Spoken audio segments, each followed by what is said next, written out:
नमस्कार विद्यार्थी मित्रांनो, कला भारती आर्ट ऑफ टीचिंग मध्ये आम्ही सहर्ष स्वागत करतो। विद्यार्थी मित्रांनो, कला भारती आर्ट ऑफ टीचिंग हे युट्यूब चॅनल खास करून बीएड असेल आणि इतर काही प्रोफेशनल कोर्सच्या संदर्भातलं नोटिफिकेशन असेल ते तुम्हाला नेहमी देत असतं। काही तांत्रिक अडचणीमुळे अनेकदा व्हिडिओ बनवण्यामध्ये थोडासा पॉज होता। मात्र विद्यार्थी मित्रांनो, नुकताच 28/5/2025 रोजी सीईटी सेलने बीएडचा रिझल्ट जो आहे सीईटी सेलचा तो डिक्लेअर केलेला आहे। विद्यार्थी मित्रांनो, रिझल्ट तर डिक्लेअर झाला। अनेक विद्यार्थ्यांना ही अपेक्षा होती की आपल्याला मार्क्स जे आहे ते पर्सेंटेज मध्ये मिळतील। मात्र अनेक 2-3 वर्षाचा जर आपण अभ्यास केला तर मार्क्स हे पर्सेंटाईल मध्ये त्या ठिकाणी मिळत असतात। पर्सेंटाईलची प्रोसिजर सुद्धा समजून घेण्यामध्ये थोडीशी किचकट आहे। मात्र एक लक्षात घ्या विद्यार्थी मित्रांनो की तुम्हाला मिळालेले पर्सेंटाईल यावरूनच पुढचं ऍडमिशन जे आहे किंवा ऍडमिशन प्रोसेस जी आहे ती तुमची इंडिकेट होणार आहे।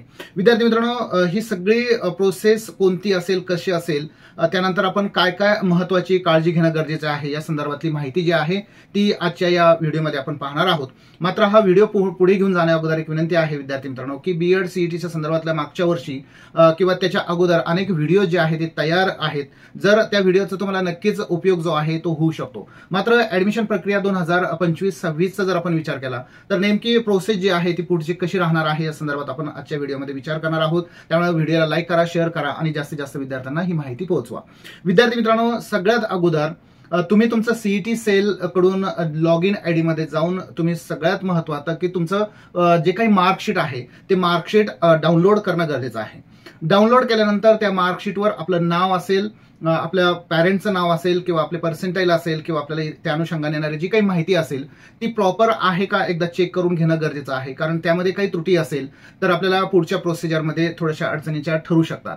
आता पर्सेंटाईल हे आहे आणि संपूर्ण चेक केल्यानंतर खरं तर एक गोष्ट लक्षात घेणं गरजेचं आहे। अनेक विद्यार्थ्यांचा हा एक गैरसमज असतो की मी मिळालेली सीईटी, मी जे काही मार्क्स असतील किंवा मी सीईटी दिलेली आहे या सीईटी मध्ये मी पुढच्या वर्षी सुद्धा या सीईटीच्या आधारे मिळू शकतो का?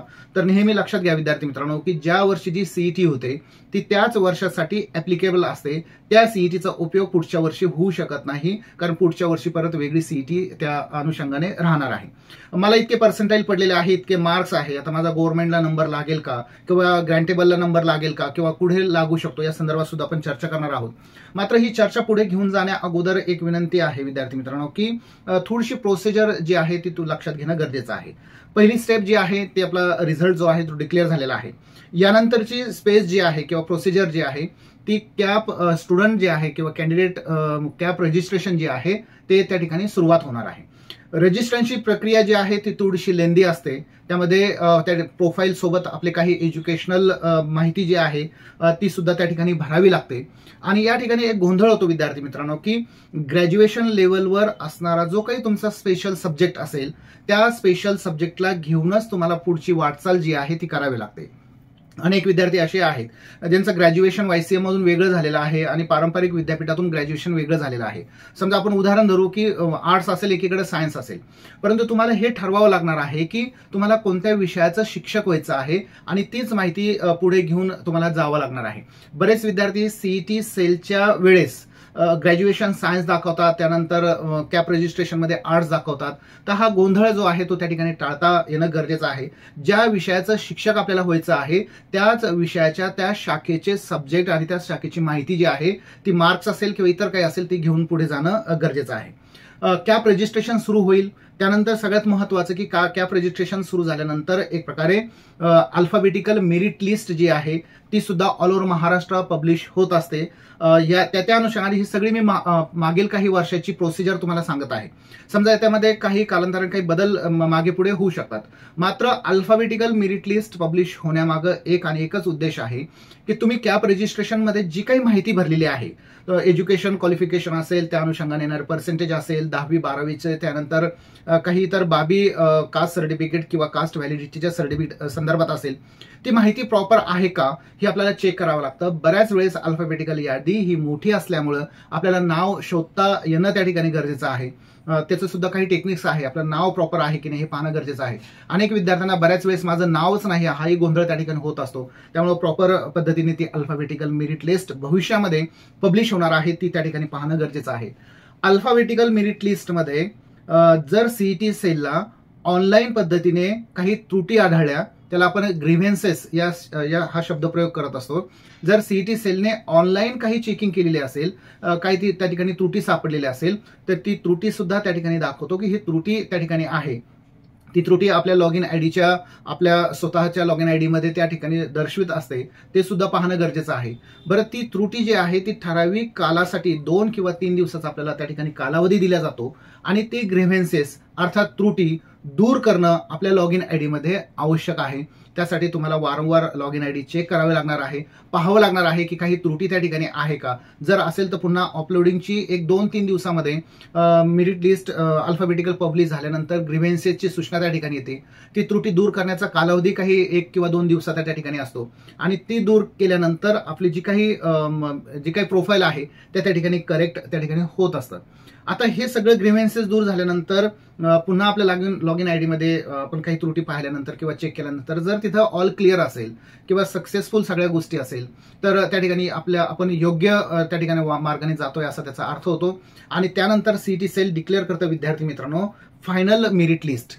आता फायनल मेरिट लिस्ट पब्लिश झाल्यानंतर तुमच्या लॉग इन आयडीमध्ये एक प्रकारे फायनल मेरिट लिस्ट, समजा सगळं ग्रीव्हन्सेस वगैरे पूर्ण झाल्यानंतर फायनल मेरिट लिस्ट त्या ठिकाणी येते आणि फायनल मेरिट लिस्ट पब्लिश झाल्यानंतर आपण त्या ठिकाणी पाहतो की आपल्या ज्या काही त्रुटी आहेत त्या कदाचित दूर झालेल्या असतील आणि ज्यांच्या त्रुटी दूर झालेल्या नाही अशा विद्यार्थ्यांना कॉलेज मिळवताना किंवा कॉलेज अलॉट होताना सुद्धा अडचणींचं ठरू शकतं. ही सुद्धा त्या ठिकाणी महत्वाची गोष्ट आहे.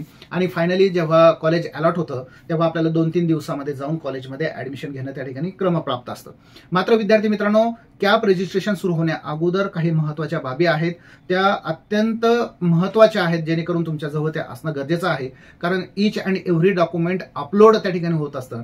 कलर असेल तर कलर अपलोड होतो, ब्लॅक अँड व्हाईट असेल तर ब्लॅक अँड व्हाईट त्या ठिकाणी अपलोड होत असतं. आपले सगळे एज्युकेशनल डॉक्युमेंट आपण प्रिपेअर करून ठेवणं गरजेचं आहे. किमान 3 सेट प्रत्येकाचं करणं गरजेचं आहे. कास्ट सर्टिफिकेट असेल ते गरजेचं आहे, कास्ट व्हॅलिडिटी सर्टिफिकेट असेल ते गरजेचं आहे. याच्या अगोदर जर तुम्ही सीईटी सेलवर गेले तर ओबीसी आणि एससीबीसीच्या संदर्भात त्यांनी कास्ट सर्टिफिकेट आणि कास्ट व्हॅलिडिटी किती दिवसामध्ये जमा करायचं या संदर्भातलं सुद्धा नोटिफिकेशन जे आहे शासन निर्णय अर्थात जीआरच्या मदतीने त्या ठिकाणी पब्लिश केलेलं आहे. त्यामुळे caste certificate, caste validity certificate अत्यंत महत्वाच्या बाबी आहेत. त्यानंतर कन्व्हर्जन सर्टिफिकेट, ज्या विद्यार्थ्यांचे ग्रेड आणि याच्यामध्ये मार्क्स असतात त्यांना ते पर्सेंटेजमध्ये कन्व्हर्ट त्या ठिकाणी करावे लागतात, तर ती सुद्धा प्रोसिजर समजून घेणं गरजेचं आहे. अनेक विद्यापीठाच्या विद्यार्थ्यांचे मार्कशीट हे ग्रेड आणि इतर फॉर्मॅटमध्ये ते असतात.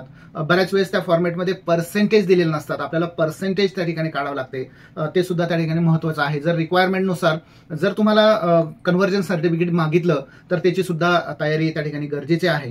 दुसरी गोष्ट आहे विद्यार्थी मित्रांनो, 10वी आणि 12वीचं सर्टिफिकेट्स आणि मार्कशीट दोन्ही आवश्यक आहे. तुमचा आधार कार्ड त्या ठिकाणी महत्वाचं आहे, फोटो त्या ठिकाणी महत्वाचे आहे आणि सगळ्यात जर व्हेरी IMP मी म्हणेल तर सीईटी सेलच्या संदर्भातले सगळे डॉक्युमेंट्स तुमच्याजवळ अत्यंत महत्वाचे आहेत राहणं. सीईटी ऍप्लिकेशन असेल, सीईटी स्कोर कार्ड असेल, ऍडमिट कार्ड असेल, आतापर्यंत पुढे जे काही सीईटी सेलकडून आपण प्राप्त करू ते सगळे डॉक्युमेंट्स त्या ठिकाणी गरजेचे असतात. कारण ऍडमिशनच्या वेळेस कॉलेजच्या लॉग इन आयडी मधून ते सगळे अपलोड त्या ठिकाणी करावे लागतात. हा सगळा पूर्वानुभवाच्या आधारे ही माहिती त्या ठिकाणी मी तुम्हाला देत आहे. विद्यार्थी मित्रांनो, फायनल मेरिट लिस्ट पब्लिश झाली तर आपल्या स्वतःच्या कॉलेज लॉग इन आयडी मध्ये किंवा स्वतःच्या लॉग इन आयडी मध्ये जाऊन पाहणं गरजेचं आहे की आपल्याला कॉलेज अलॉट झालं किंवा नाही. ज्या विद्यार्थ्यांना कॉलेज अलॉट असेल त्या ठिकाणी तुम्ही जे काही ऑप्शन्स कॉलेजचे दिलेले असतील तर त्यानुसार तुम्हाला एक कॉलेज त्या ठिकाणी दिसतं किंवा आलेलं असतं. अनेक विद्यार्थ्यांचा ज्यांचा नंबर लागत नाही अशा विद्यार्थ्यांना कॉलेज अलॉट झालेलं नसतं.